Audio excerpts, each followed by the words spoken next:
శ్రీ మహాగణాధిపతయే నమః, శ్రీమాత్రే నమః. మాచిరాజ్ భక్తి ప్రేక్షకులందరికీ నమస్కారం. మే నెలలో మేషాది ద్వాదశ రాశులకి మాస ఫలితాలు ఏ విధంగా ఉంటాయో, నెల మొత్తం విశేషంగా యోగించాలంటే ఏ మంత్రం చదువుకోవాలో, ఏ స్తోత్రాన్ని పఠించాలో, మే నెలలో ద్వాదశ రాశుల వారికి అనుకూల తేదీలేంటో, ప్రతికూల తేదీలేంటో, 12 రాశుల వాళ్ళకి మే నెలలో మాస ఫలితాలు ఎలా ఉండబోతున్నాయో ఈ వీడియోలో మనం తెలుసుకుందాం. తదుపరి మీనరాశి. మీనరాశి వాళ్ళకి మే నెలలో మాస ఫలితాలు పరిశీలిస్తే, మే నెలలో మీనరాశి వాళ్ళకి అన్ని రంగాల వారికి అనుకూలంగా ఉంటుంది. చేస్తున్న వృత్తి, ఉద్యోగ, వ్యాపార రంగాల్లో విశేషమైనటువంటి రాణింపు ఉంటుంది. విద్యార్థులు కొద్దిగా కష్టపడితేనే కాంపిటేటివ్ ఎగ్జామ్స్లో విజయం సాధించగలుగుతారు, కావలసిన చోట సీట్లు తెచ్చుకోగలుగుతారు, మంచి ర్యాంకులు పొందగలుగుతారు. ఉద్యోగస్తులు కొద్దిగా కష్టపడి చదివి ఇంటర్వ్యూకి వెళితే ఇంటర్వ్యూలో అద్భుతంగా చేయగలుగుతారు. క్వాలిఫికేషన్కి తగిన ఉద్యోగం వచ్చే అవకాశాలు ఉన్నాయి. వ్యాపార రంగంలో కూడా తెలివితేటలతో వ్యాపారాన్ని ముందుకు తీసుకువెళ్ళి మంచి లాభాలు పొందగలుగుతారు. అంటే మే నెలలో మీనరాశి వాళ్ళకి విద్యా, ఉద్యోగ, వ్యాపార రంగాల్లో అనుకూల ఫలితాలు కనిపిస్తున్నాయి. చేస్తున్నటువంటి అన్ని వృత్తుల వారికి కూడా మే నెలలో రాణింపే ఉంటుంది. ఆరోగ్యపరంగా బాగుంటుంది. అనారోగ్య సమస్యలు ఇప్పటివరకు ఉన్నవన్నీ కూడా తొలగిపోతాయి. ఆరోగ్యపరంగా చక్కటి ఉపశమనం లభిస్తుంది. ఆదాయం బాగుంటుంది. అనేక మార్గాల్లో డబ్బులు సంపాదించడానికి చేసే ప్రయత్నాలు చక్కగా అనుకూలిస్తాయి.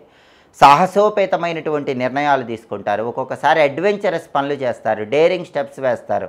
వాటి వల్ల కూడా మంచి లాభాలు పొందగలుగుతారు. ఎలాంటి నష్టాలు ఉండవు. అలాగే శత్రుజయం ఉంటుంది. శత్రువులను సైతం మిత్రులుగా మార్చుకోవడానికి చేసే ప్రయత్నాలు అనుకూలిస్తాయి. అలాగే శత్రువులు చేసే పనులు తిప్పికొట్టే విధంగా తెలివితేటలు ప్రదర్శించగలుగుతారు. వాహన సౌఖ్యం ఉంటుంది. బండి కానీ, కారు కానీ కొనుక్కోవటానికి చేసే ప్రయత్నాలు మీనరాశి వాళ్ళకి మే నెలలో చాలా చక్కగా యోగిస్తాయి. బ్రహ్మాండమైన వాహన సౌఖ్యం ఉంది. అలాగే గృహంలో శుభ కార్యక్రమాలు నిర్వహించగలుగుతారు. శుభ కార్యక్రమ నిమిత్తమై ధనం కోసం ప్రయత్నిస్తే ఆ ధనం కూడా అవసరానికి చేతికి అందే యోగం కనిపిస్తోంది. సంతాన సౌఖ్యం ఉంటుంది. సంతానం లేని మీనరాశి దంపతులు, కొత్తగా పెళ్ళైన వాళ్ళు సంతానం గురించిన శుభవార్త వినే యోగం ఉంది. అలాగే పిల్లలు ఉన్నవాళ్ళు పిల్లల గొప్పతనం వల్ల పేరు ప్రతిష్టలు పొందగలుగుతారు. సంతానం జీవితంలో అద్భుతమైన సక్సెస్ సాధించడం వల్ల మీనరాశి వాళ్ళకు కూడా, మీనరాశి తల్లిదండ్రులకు కూడా మంచి పేరు వస్తుంది. అలాగే మే నెలలో స్త్రీ మూలక లాభం ఉంటుంది. మీనరాశి పురుషులకు కానీ, మీనరాశి స్త్రీలకు కానీ ఇతర స్త్రీ పరిచయాల వల్ల మంచి లాభాలు చేకూరతాయి. స్త్రీల యొక్క సహాయ సహకారాలతో ముఖ్యమైన పనులు పూర్తి చేసుకోగలుగుతారు. అలాగే సాంఘికంగా గౌరవ మర్యాదలు ఉన్నటువంటి వ్యక్తులను కలుసుకుంటారు. సంఘంలో పెద్దవారిని కలుసుకుంటారు. వాళ్ళ పరిచయాలు బంగారు భవిష్యత్తుకు నాంది వాక్యం పలుకుతాయి. అదేవిధంగా దూర ప్రాంతాలకు ప్రయాణాలు చేస్తారు. ప్రయాణాల పరంగా మంచి ప్రయోజనాలు అందిపుచ్చుకుంటారు. వివాహాది శుభ కార్యక్రమాలకు హాజరవుతారు. ప్రతి చిన్న విషయంలో కూడా మనోధైర్యంతో ముందుకు వెళ్ళి విజయాలు సాధించగలుగుతారు. గృహ నిర్మాణాది కార్యక్రమాలు కలిసి వస్తాయి. ఇల్లు కొనుక్కోవాలని కానీ, కట్టుకోవాలని కానీ చేస్తున్న అన్ని ప్రయత్నాలు మీనరాశి వాళ్ళకి మే నెలలో అనుకూలిస్తాయి.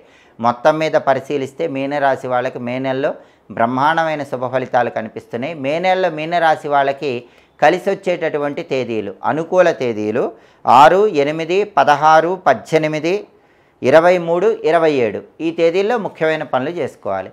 మే నెలలో మీనరాశి వాళ్ళకి కలిసి రాని తేదీలు, ప్రతికూల తేదీలు 2, 4, 11, 13, 20, 25, 29, 31. అనుకూల తేదీల్లో ముఖ్యమైన పనులు చేయండి. ప్రతికూల తేదీల్లో ఎలాంటి పనులు చేయకండి.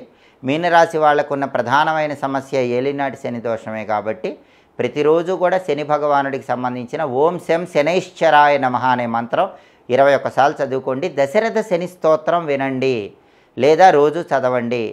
ఈ నెలలో వచ్చే శనివారాలు ఆంజనేయ స్వామి ఆలయ దర్శనం చేయండి. వీలైనప్పుడు శనివారం పూట ఆంజనేయ స్వామి ఆలయానికి వెళ్ళి 41 లేదా 21 లేదా 8 ప్రదక్షిణలు చేయటం ద్వారా, ఆంజనేయ ఆలయంలో దీపాన్ని వెలిగించడం ద్వారా మీనరాశి వాళ్ళకి మే నెల మొత్తం ఇంకా బ్రహ్మాండమైన శుభ ఫలితాలు అందిపుచ్చుకోవచ్చు. అనుకున్న పనులు అనుకున్నట్లు దిగ్విజయంగా పూర్తి చేసుకోవచ్చు. ఇవి మే నెలలో మేషాది ద్వాదశ రాశుల వాళ్ళ మాస ఫలితాలు. ప్రతి నెలలో మాస ఫలితాలు తెలుసుకోవాలనుకుంటున్నారా? అయితే మాచిరాజ్ భక్తి ఛానల్ చూడండి. మా వీడియోస్ మీకు నచ్చినట్లయితే మా ఛానల్ లైక్ చేయండి, కామెంట్ చేయండి. మా ఛానల్ వీడియోస్ 10 మంది మిత్రులకు షేర్ చేయండి. మా ఛానల్ని సబ్స్క్రైబ్ చేసుకోండి. పక్కనున్న బెల్ సింబల్ నొక్కటం మాత్రం మర్చిపోకండి. సర్వే జనాః సుఖినో భవంతు. స్వస్తి.